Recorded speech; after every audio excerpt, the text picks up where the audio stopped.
and relevant information. We don't hold back.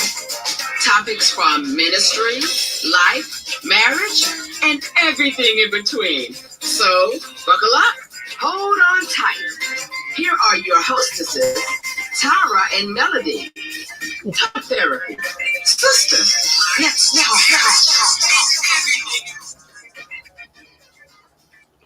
All right. It is Talk Therapy. Welcome.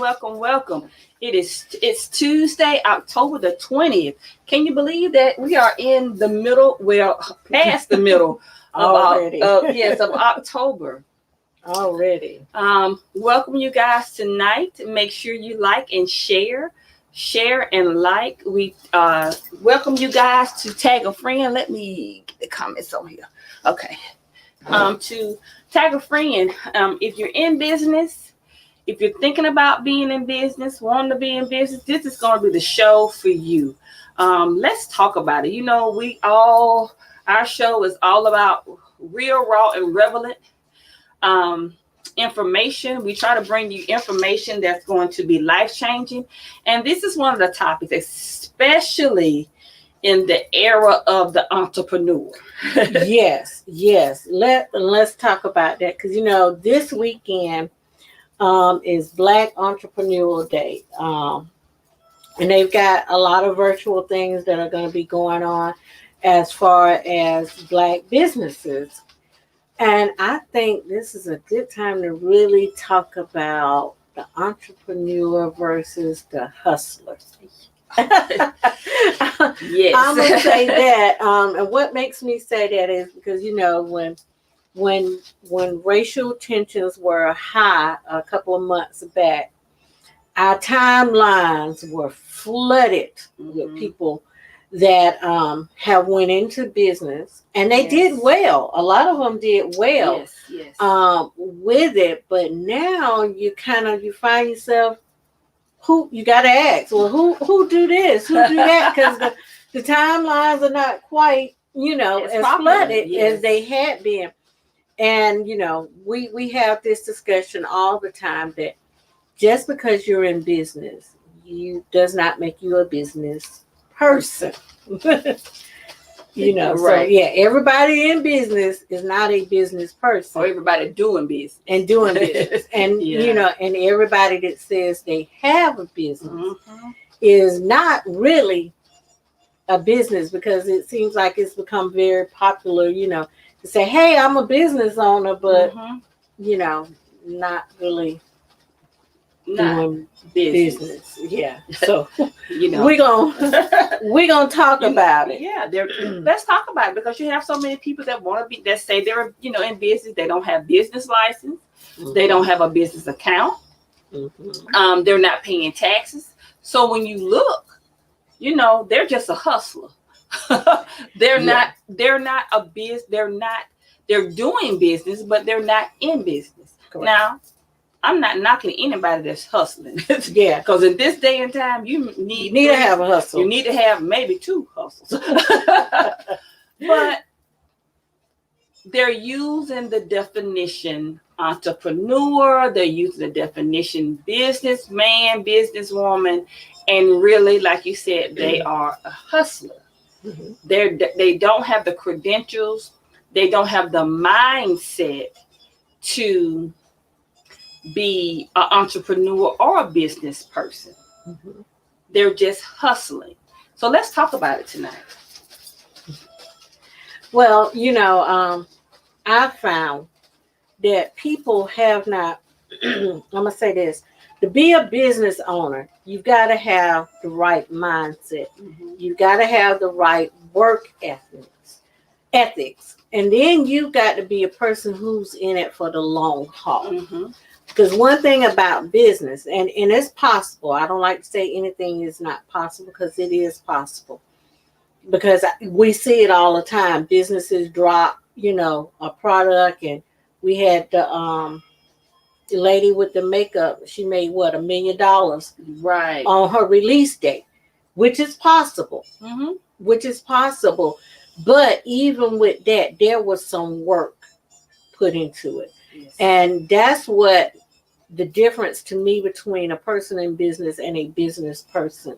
One of the differences is because a business person understands there's a lot of work that goes into having a business, being a business owner. And then there are a lot of sacrifices with it as well.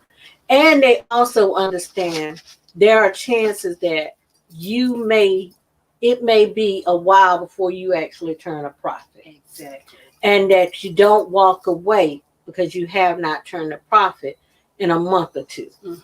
Because you find a lot of people, they give up on their ideas or whatnot because they haven't seen that, that profit in a month or two, but it may be a year or so before you make a profit. And most of the time when you go to the bank or whatnot, that's what they tell you to prepare for.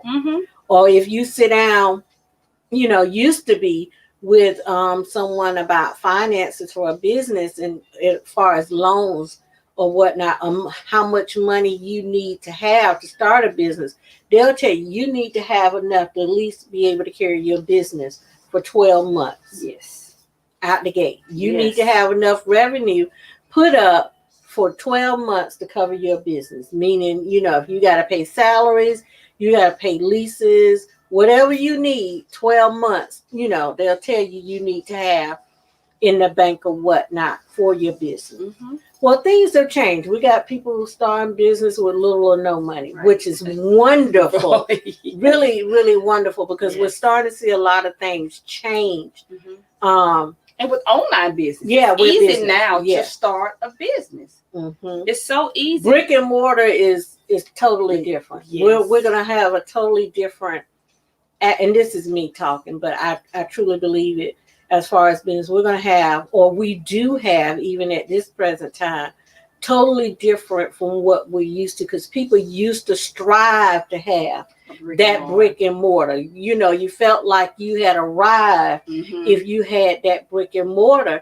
But now, people are not even really getting out to go to those businesses or whatnot. And then even here lately, the ones I've been in, they really don't have too much. People doing online shopping. Everybody's doing online shopping. The online market has increased tremendously, especially during the COVID-19 pandemic. So you find a lot of people that had brick and mortars that even increased their online sales, and those that already previously had online businesses that made even more. Their revenue increased even more, which is great. And I heard you say, we have to make sure that you don't think you have arrived because you have a brick and mortar. You also said something that I want to kind of touch on about business. It's a sacrificing business to have a business, but most people don't have a business plan. True. They have a business idea. It's a great idea, but they have no plan for their business. They don't know how to market their business. They don't know how to get revenue for their business. They don't know how to formulate what type of business and demographics demographical group they are trying to reach. They just have an idea. And there's nothing wrong with having an idea. But just because you have an idea doesn't mean that you may need to be in business. And just because you in business, you can run a business. Sometimes you may need to partner with someone that has a great idea, and you be the person that does run the business part of it. Some people have great talent, but they're not supposed to run they don't have they lack the capabilities. Not that they can't do it, but that's not their niche. Their niche is to create great ideas, great products, to be behind the scene, while someone else is there to promote or run the business side of it. So I see that so often, and you see people, like you said, they make $1 million, and today $1 million, it sounds like a lot of money to a broke person.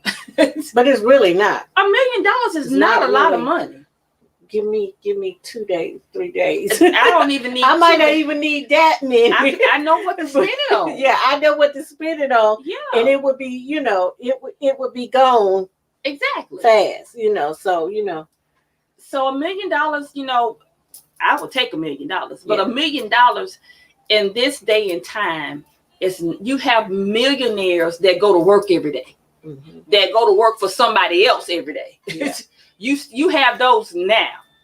You have millionaires, and I know a couple of them that are engineers, and they are millionaires, and they still go to work every day.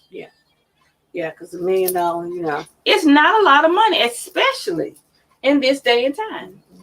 You have to live on, depending on how old you are, you have to live on a tight budget, or you're gonna need to make some more money.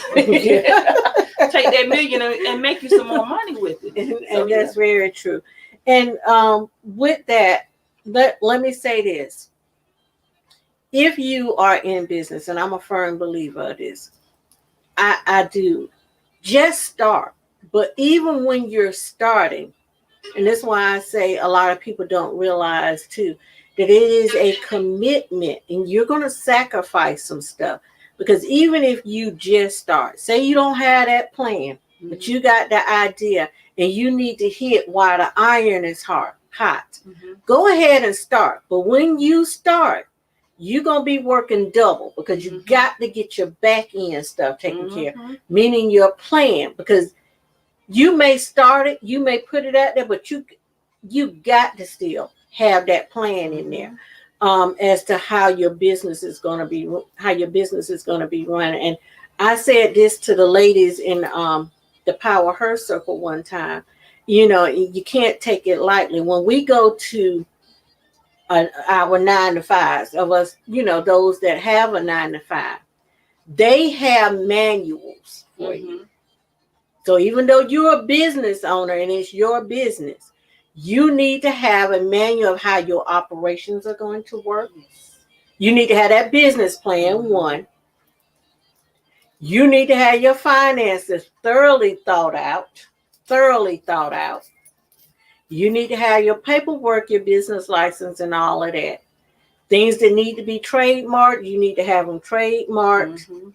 Or whatnot. These are the things that you need to jump on immediately after you start the business. This is why you probably won't see any profit for a while, because you're getting everything in order. That business plan, then you need to have manuals. Even though it's just you need to have a manual as to how your day-to-day operations are going to work. And I say this for anybody, because we are the business owners. We know how we want stuff. But what if something happens to you? You don't want your business to just disappear because you're not there. Say you get sick and you're not able to fulfill orders.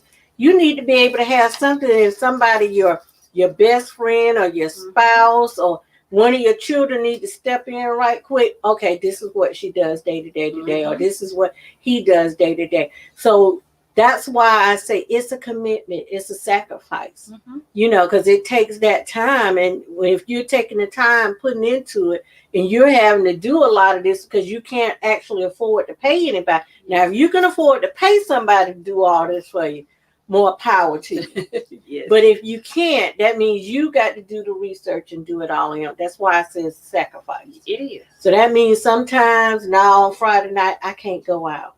I need to sit down and get this wrote out. I need to plan this out. I got to make this product, different things. Yes. So that's where, you're the differences in what the title. Well, I really shouldn't say a title, but Well, some people think of it, it's something fabulous to say that I'm an entrepreneur or I'm a business owner. And what happens is people don't understand the sacrifice that goes into being a business owner. They watch television and they see the glamorous images that people portray that are business owners, but they don't understand that they're eating peanut butter. They may be eating peanut butter sometimes, because when you're in business, and I've been in business for 28 years. I've had a salon business for 27 to almost 28 years. And one thing, people working for me, assistants or whatever, it doesn't matter how much money you make. You're the last person to get paid. Mm-hmm. If you have employees, you have bills, you have overhead, you have products, whatever you have, you're the last person to get paid. So that's part of that sacrifice. Mm-hmm. And when you think about business, people think, oh, I'm going to be making all this money. No, you have to have a plan how to sustain your business and how to grow your business. And like you said, Melody, if you're down, your business shouldn't be down. So that's part of making that plan. And we, as women of color, we have always had a hustle, Mm-hmm. some type of hustle. We can make a, I think hustle is in a lot of our, in part of our DNA. We can make things happen if we need to make it happen. And some people have made their hustles their business. They went from a hustle to a business owner to an entrepreneur, or from an entrepreneur to a business owner. They made their hustle. They did that. And now they have multiple streams of income. So when you're looking at being a Black female in business, you have to ask yourself, should I be? And if you should be, where do you fit in that business? Are you the manufacturer? Are you the marketer? Are you the financier? Are you the face of the business? Are you the packager? What part do you play? Are you the idea create? Are you the creator of the business, the one that creates all the ideas?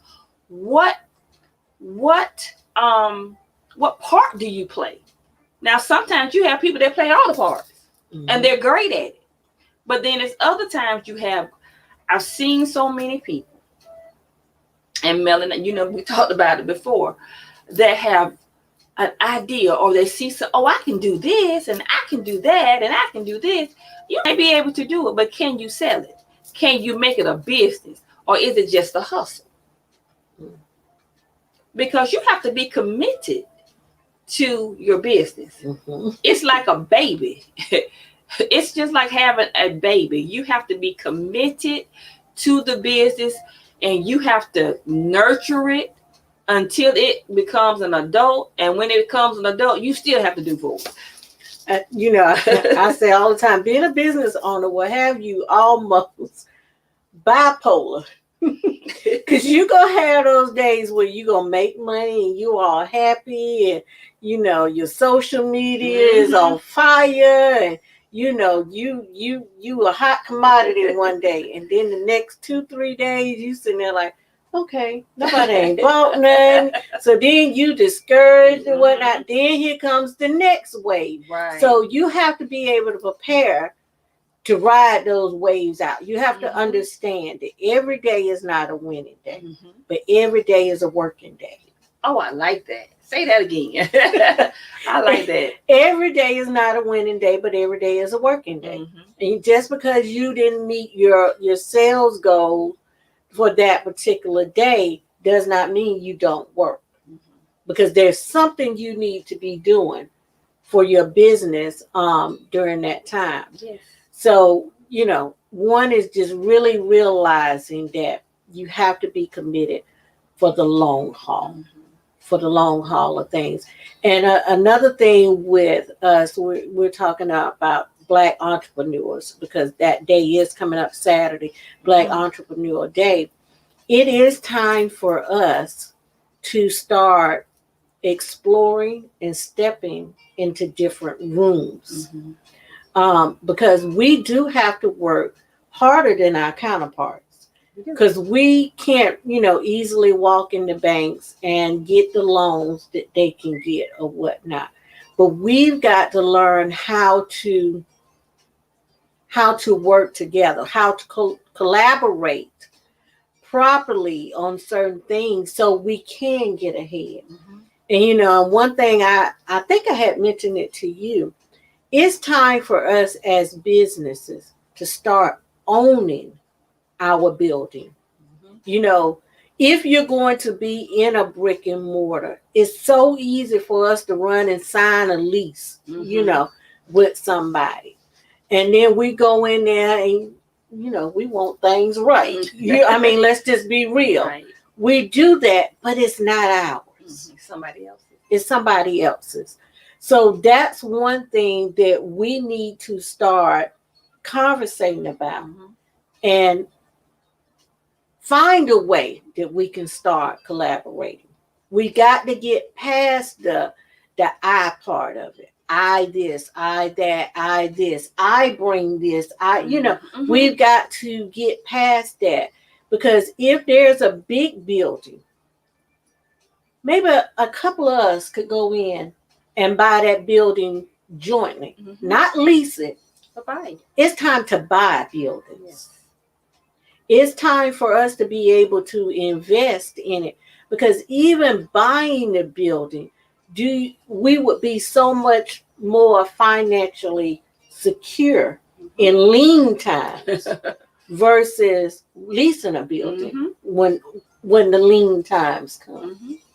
You'll have a little bit more leeway. Let me just say that. Yes. I like what you said. We need to try to come together. As what I've noticed is, especially in the African American community, and you guys have noticed it too, you may have, and I'm just going to use the clothing, the jewelry, the shoes. You may have 5 or 6 different people in business, but you may be selling different things. Why not collaborate together?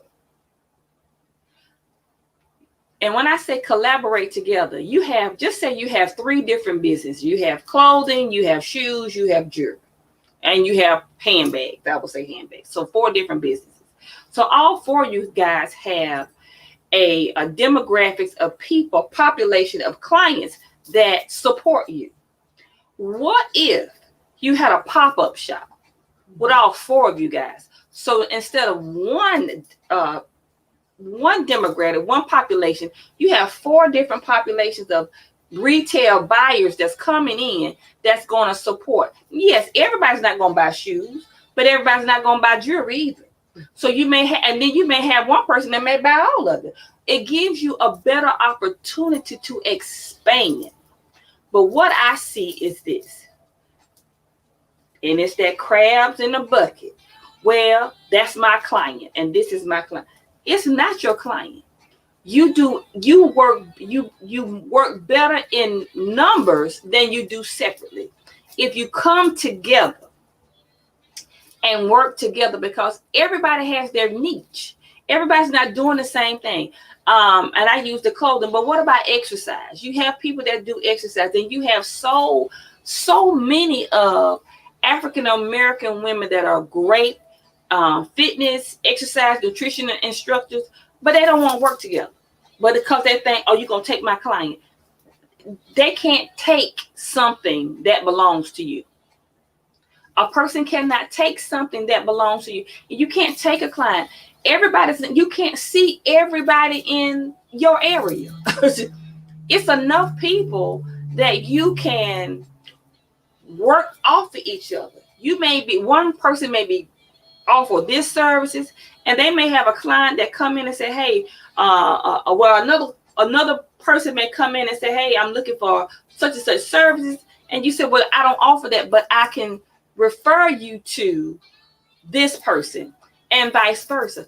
This is how you build your business and build your legacy and build camaraderie within the community as a business owners. This is what the other people do. This is what, the Caucasians, they do it all the time. They help each other. They're not backstabbing. They're not taking clients because they already know. Some people gonna shop at Walmart. Some people gonna go to Macy's. Some people gonna go to Dollar General. Some people going to the Dollar Tree. Period. And you have some people that they gonna go all places. And it's okay. But if you work together, you have a better chance than just seeing 10 customers. You can see 60 customers. And let me bring that a little home a little bit. We work. First, let me say this. Personalities are different. Now, we're both life coaches, but we don't compete with each other in that, because one thing is we have different personalities. So the people that may be attracted to Tara are for Tara. The people that are attracted to me are for me. You know, and it's just that. So everybody, you can have two people in a clothing business or whatnot, since you had used that as an example. But I may be attracted to fit in more with her personality. Not saying that the other person's products are bad. You know, I just may like her personality a little bit. Not saying that their personality is not good. It just may not be my vibe. Can you stay there for a minute? Because I want you to talk about personalities in business, because that plays a big part. And that's what I was going, and I was leading into this. One thing that I found with the African American community is this, that we put our personal feelings in business. And I'm confident in saying that our counterparts do not allow their personal feelings to play such a big part in business, because business is business. Say that. I don't have to like you personally to do business with you. I need for you to say that again, because that's something that I have noticed that African American women have. Yes. If they don't like your personality, they don't want to do business. Can you say that again? And it's not just always Somebody so much somebody type that. It's not always so much the personality. They may not like the way you walk. They may not like the way you talk. I get called bougie all the time or whatnot, and I'm saying to myself, honey, you just don't really know me. Because if I really break it down to you, you'd understand why I am like I am. But anyway, you know, we put our personal feelings into it. You know, we get to thinking, oh, she did this back then, and oh, that wasn't right or whatnot. And we don't do business with them. No, we got to get past that. Because what we're doing is we're keeping ourselves in these little bitty boxes. Because we can't get out the box, because the person that we may actually need to be doing business with, or the person we may need to actually be learning from, we're caught up in our flesh and in our, you know, and in our feelings. Yes. Our feelings. Yes. That we can't get what we need. Because they may have a product that we actually need. Or they may have a connection that we need. That you need.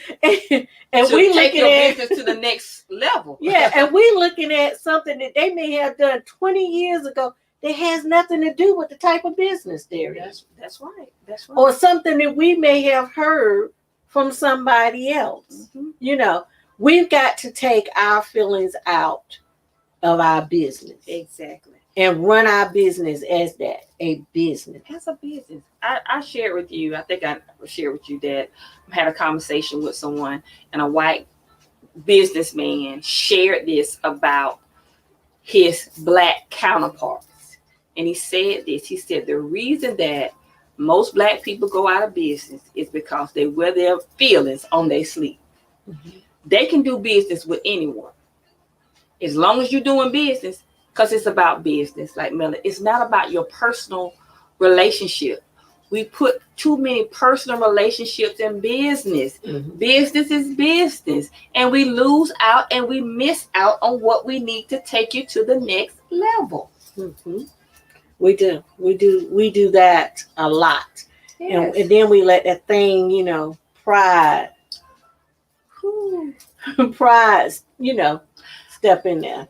Can I say this? I know in my other business, of course, I do life counseling and life coaching. But in my hair salon business, now when I grew up in the business, it was no such thing. What I was taught. Let me just put it. I don't know about anybody else. This is what I was taught. Your client is your client while they're in your chair. That's what I was taught. I was brought up in a salon with 6 stylists. You know, my mom, my aunt did hair. We had six people in there. So it was your client as long as they were in your chair. It was no rivalry because, oh, this week Susie's in Tammy's chair, or this week Susie's in my chair, and the next week. It was no rivalry because guess what? They still came in the salon. Nowadays, I have noticed and I have heard that, you know, you have cosmetologists, barbers that fall out because a customer that they had been servicing decided to go to Billy Bob, and Billy Bob knows Joe, and Joe found out that Billy Bob did Joe's hair, or Joe did. Yeah, I'm like, and they fall out. What kind of foolishness is that? It's business. You can't tell a consumer where to spend their money. Your client is your client as long as they're in your chair. I send clients places to other cosmetologists all the time because there's some services I don't want to do. and I was just getting ready to say that. I don't mean I can't do it, or I may not do it as good as somebody else. So I don't mind saying, hey, that service that you're looking for, let me recommend you to so and so. I can do it, but that's not my specialty. Let me send you here, and I have no problem with that. And we do it all the time. You know, we see it amongst ourselves, but we do it all the time. You know, when it comes to shopping, and I'm gonna use me for example. I'll go in TJ Maxx. I like TJ Maxx shoes. I don't like their clothes. Okay. You know, not for me. Right. Let me say that for me, I don't like their clothes, but I do like their handbags. I like their shoes. Now, I'll go to another store for my clothes. Do you think those 2 stores too busy? Talking about, oh, she over here. No, you get what you want from where you want it and from what you like. Yes. So if I'm in this boutique buying this because they got this, okay. But then I may go to the other boutique because she got this that I like over here. Does not mean that, you know, I'm not really loyal to either one. They just may have 2 separate styles, and you know, we got to do better. We got to do better. We have to do better as Black female business people that's in business and entrepreneurs. We have to learn how to collaborate and connect with each other so that the businesses that you are in, the entrepreneurship that you're in, the ones that you're trying to start, you can have a camaraderie. Spit that a little wrong. Y'all know I mess up words. Camaraderie. You know what I'm trying to say. Camaraderie.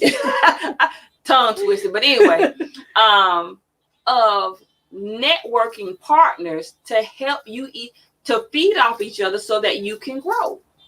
And this is what they do all the time. We have to understand you don't have to do this by yourself.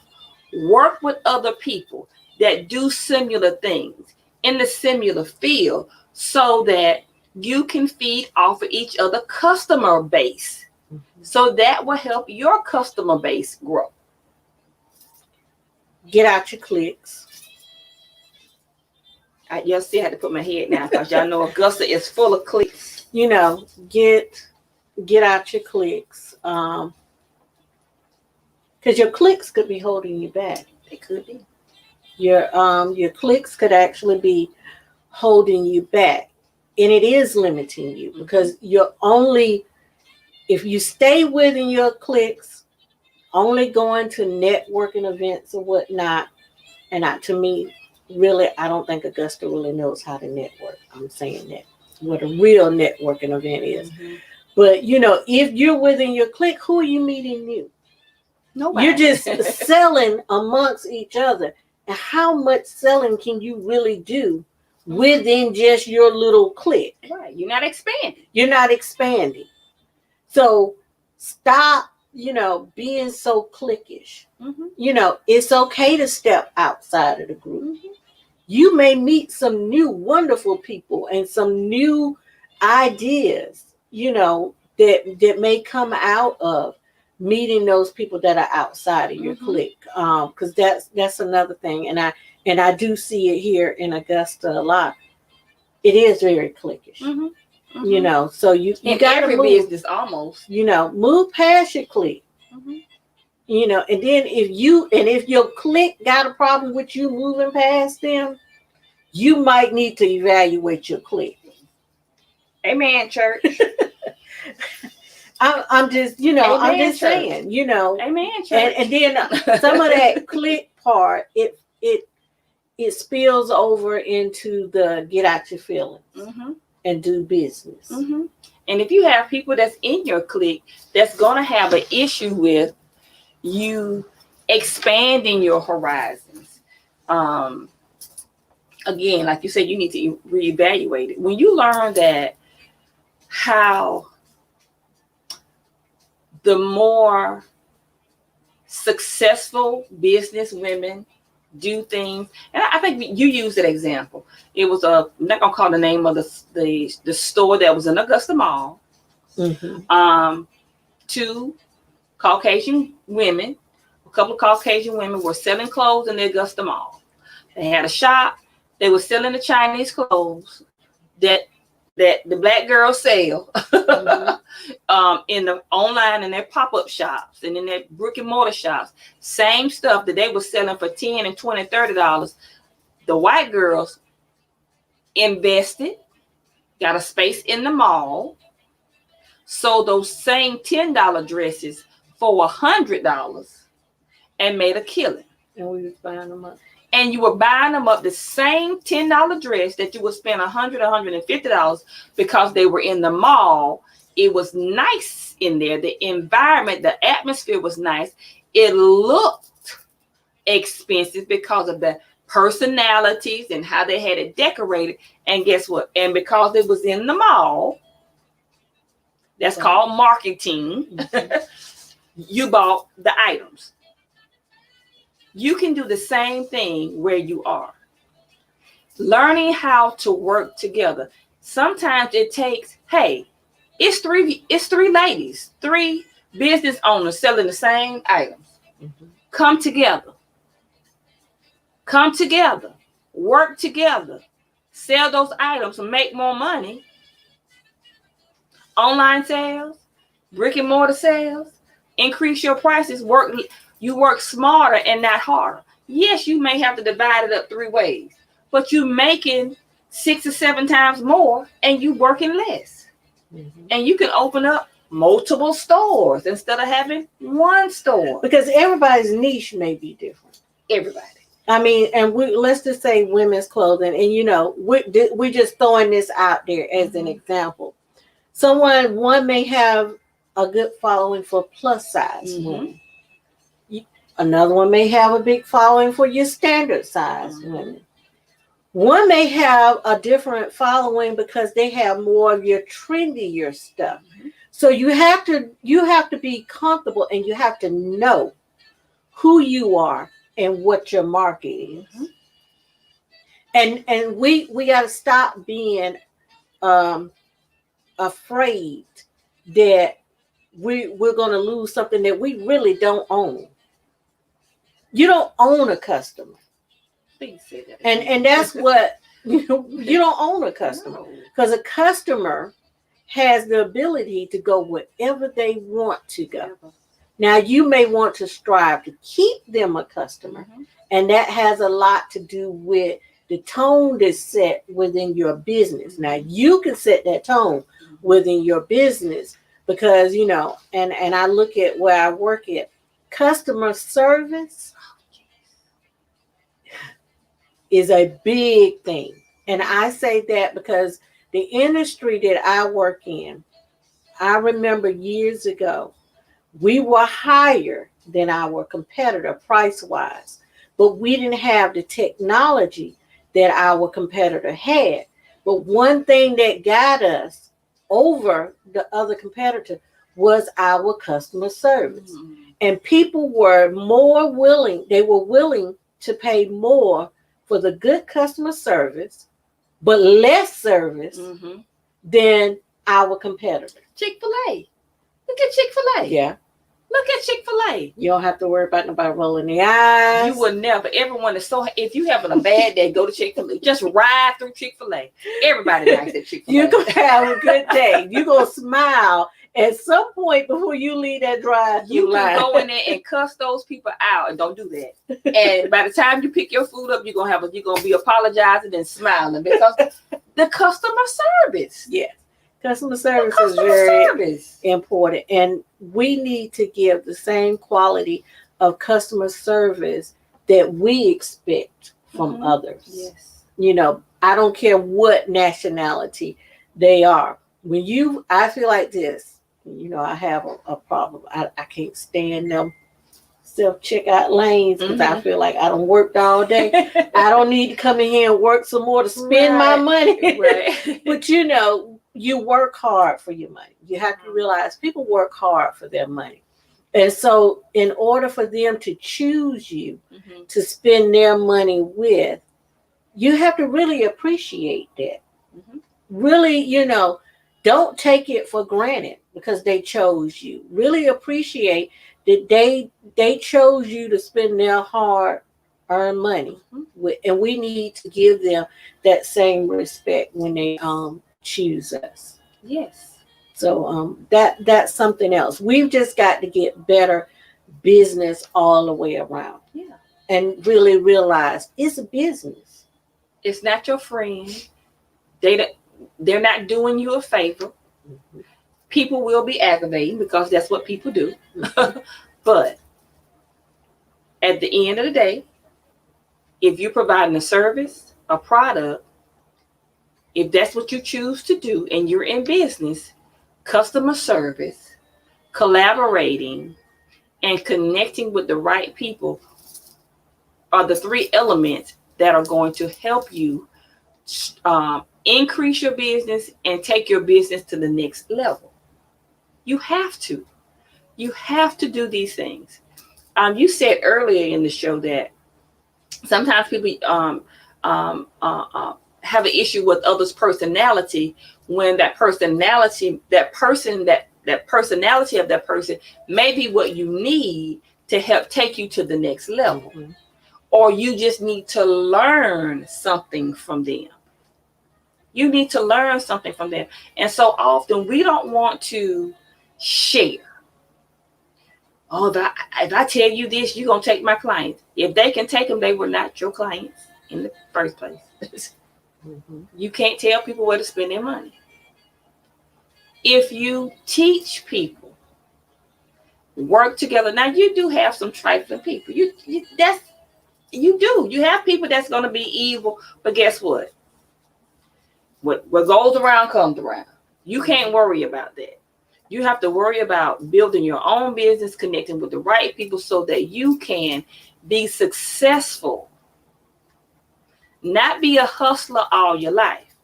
You want to be a business person. You want to be an entrepreneur. You have to go from the hustle mentality to a business mentality. Business is ever increasing.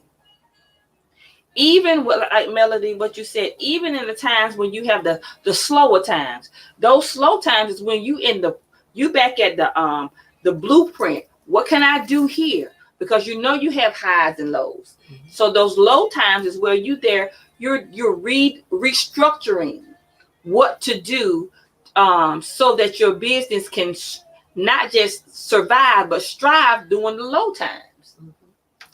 Because they're gonna come around. That's just business. You have ups, you have lows. We look at the Dow. Yeah, it's up, it's low, it's low. So you have to. Those are the times that you go back to the drawing board. You learn in the low times. You learn, what can I do now? How can I increase? What's going to be my strategy? What is everybody else doing? What's somebody else? That's when times you come to the table. Well, what can we do to make things different? Look at the pandemic.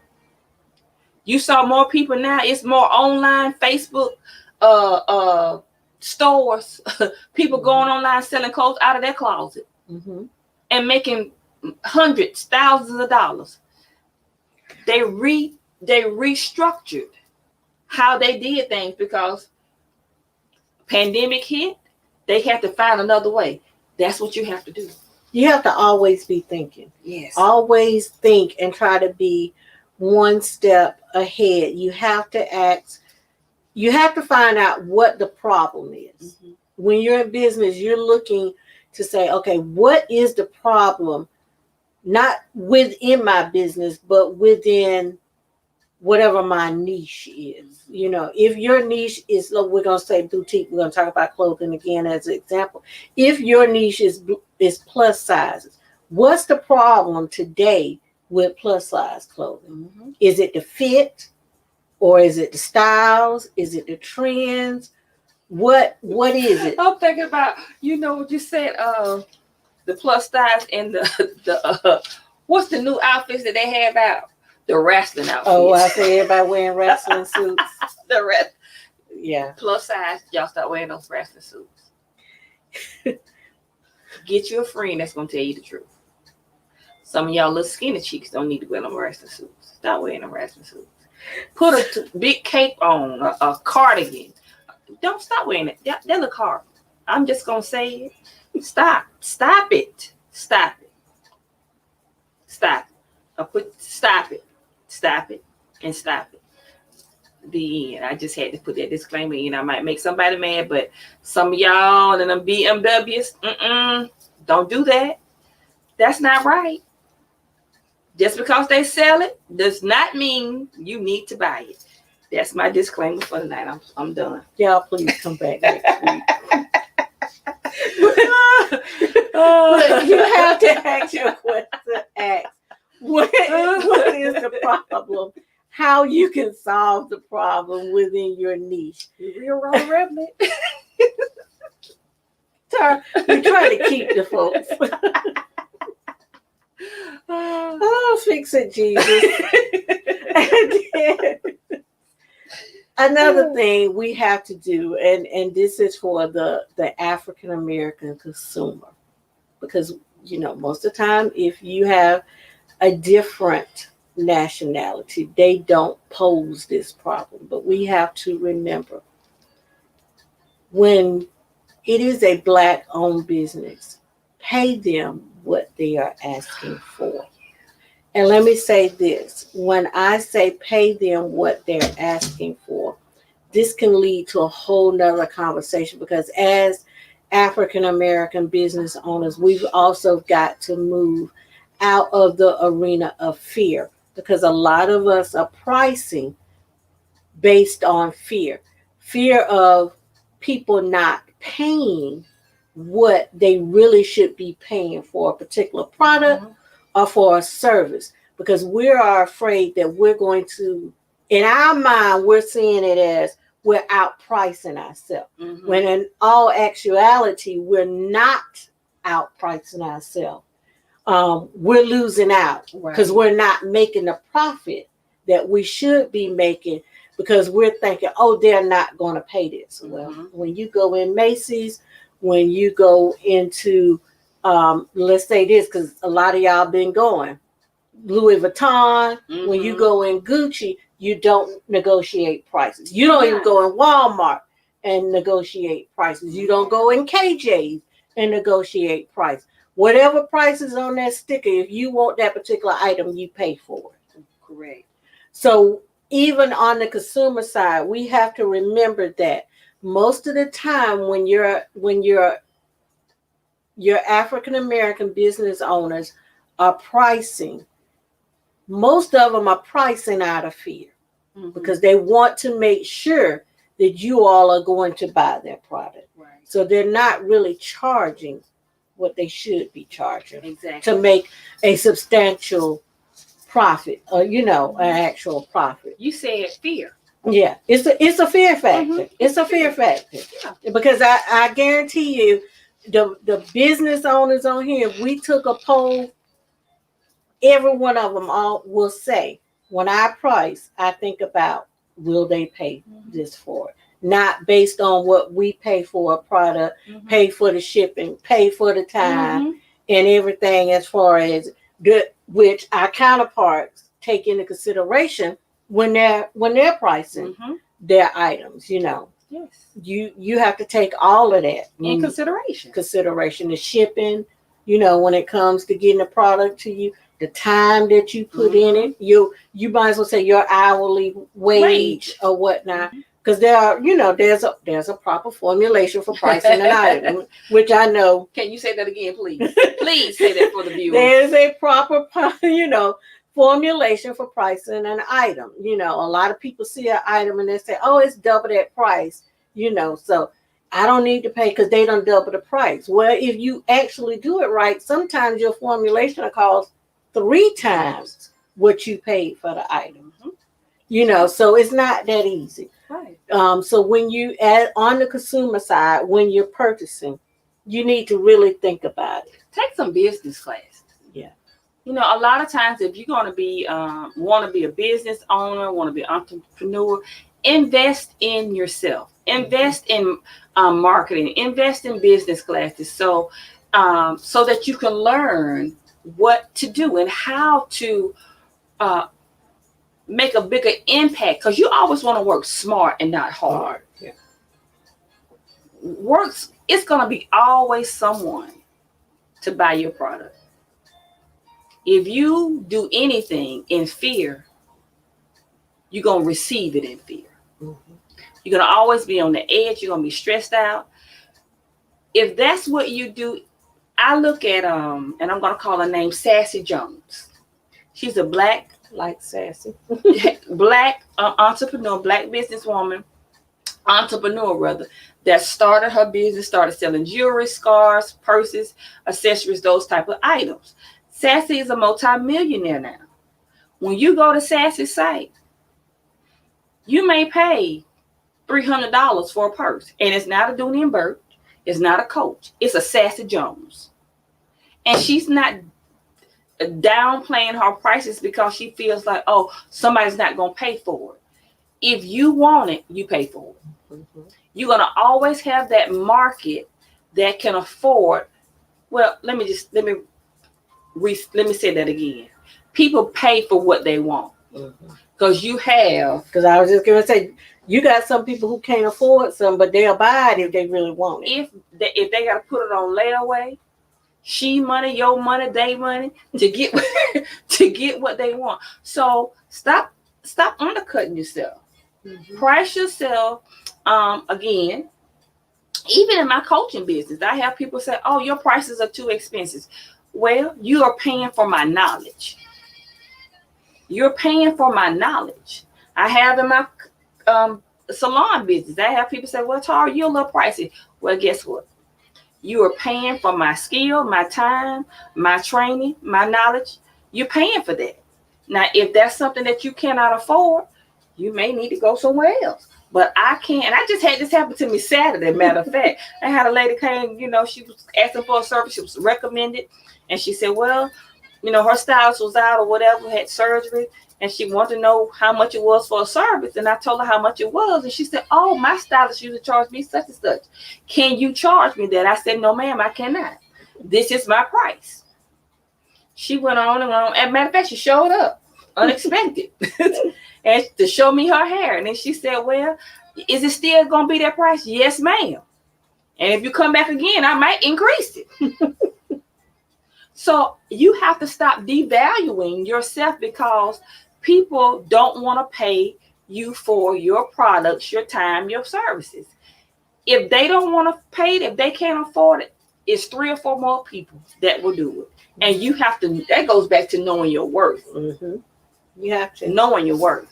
Yeah. Because, when you invest in yourself and you price in your products, you have to take in account for all that. You got to take in account the classes you don't set in, the time you don't put into studying for those classes, your student loans. I was about to say, honey, my student loan is a nice house. I have a nice, I have a real nice, that student loan balance is that is a nice. And let's be realistic, because I know there is somebody watching who probably saying, oh, they think, no, because let's be realistic. When you go to a doctor, most of the time, the doctor may only give you 15 minutes in the room. 10. You know what I'm saying? Mm-hmm. But when it comes to that particular doctor, because if you're in the hospital, you're going to get a bill from the hospital, you're going to get a bill from the doctor. Mm-hmm. That short period of time, now if y'all, and this is the way I want y'all to look at it, Mm-hmm. you paying for all his years of education, Mm-hmm. you paying for all the student loans, or even if he didn't have to use student loans, which probably really rare these Mm-hmm. days, you know, you're paying for every penny that went into an education. You Mm-hmm. paying for every hour he set up and he studied. You paying for every exam he had to Mm-hmm. pass to get that MD on his name. That's right. So when you're pricing your product, you got to think about, okay, I had to sit in this class to learn this. And even if you're not sitting in the class, I'm going to break it down and leave a little more. If you sitting at home and you watching YouTube videos on how to learn to do something, your time is valuable. Amen. Amen, church. So that's why it's important that, and that could be a whole show by itself. Mm-hmm. We need to get out of that fear mindset Mm-hmm. and start pricing where we need to. Mm-hmm. And we should not be afraid that we're going to have backlash Mm-hmm. from our counterparts when we price accordingly. I'm going to say accordingly.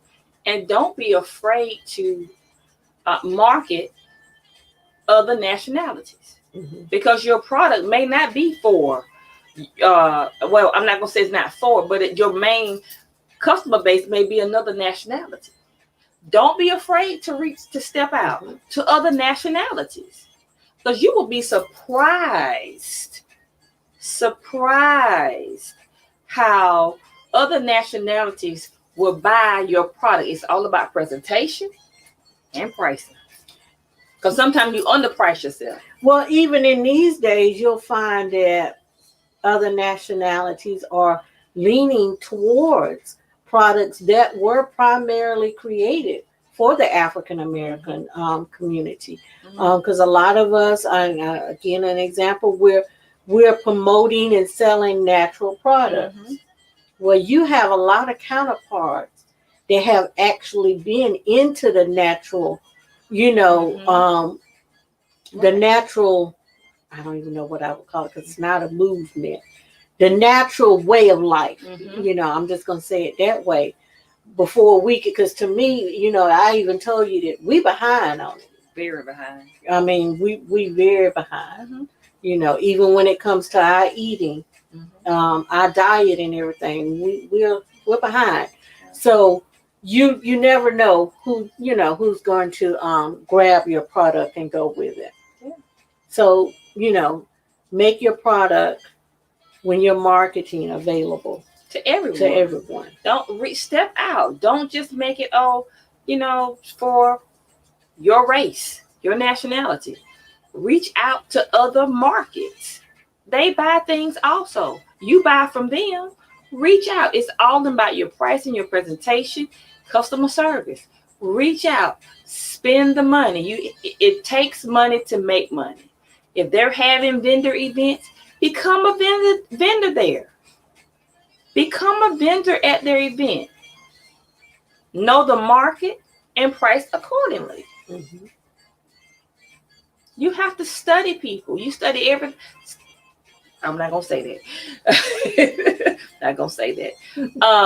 But should you be in business?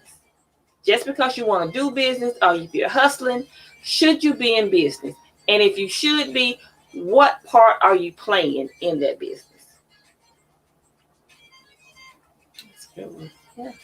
Well, guys, our time is up.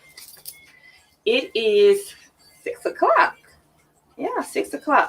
We thank you guys. We have some comments, questions on there. We thank you guys. Make sure you like and share and like, and meet us here next every Tuesday for Talk Therapy, where our conversation is always real, raw, and relevant. Until next week, have a great week. Thank you guys for watching.